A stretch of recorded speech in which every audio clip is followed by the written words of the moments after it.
Happy Holi બધાને.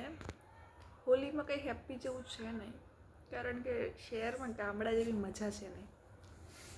શહેરમાં બધા પોતપોતાની રીતે આવે, એમને કંઈ પૂજા કરવાની હોય, જળ ચડાવવાનું, ધાણી આ તે બધું કરીને પોતપોતાની રીતે જતા રહે. અને ગામડામાં કેવું હોય તમને કહું, ગામડામાં પહેલાં માટીના લાડવા બને, ઘાઘરી ભરાય પાણીથી, એ બધી વસ્તુઓ ખાડો કરીને નીચે ગોઠવાય. હવે એ ઘાઘરીના ઉપર પાછી માટી પાથરી દેવાની અને એના ઉપર બધા લાકડાને એવું બધું ગોઠવીને હોળી પ્રગટાવવાની. એમાં પાછા બે વેરિએશન હોય, મેલ અને ફિમેલવાળા.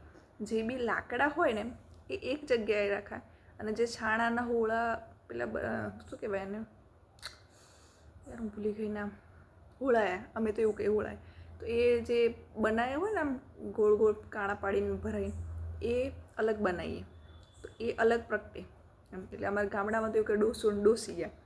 એમાંય પાછા નાના નાના છોકરાઓ હોય ને એ જે હોળાયા બનાવ્યા હોય એમાં ગોળ ગોળ આમ હાર જેવું બનાવે, એટલું પર બતાવું, આટલો હાર જેવું બનાવે ને એ ત્યાં નજીકના ઝાડ હોય એના ઉપર નાખીને લટકાવવાના. અને લોકો ગીત ગાય ને બધું વ્યવસ્થિત સિસ્ટમેટિક હોય. એટલે ગામડાના હોળીની મજા જ અલગ છે, જે હું આજે બહુ મિસ કરું છું. કંઈ નહીં, છતાંય જે છે હેપી હોલી.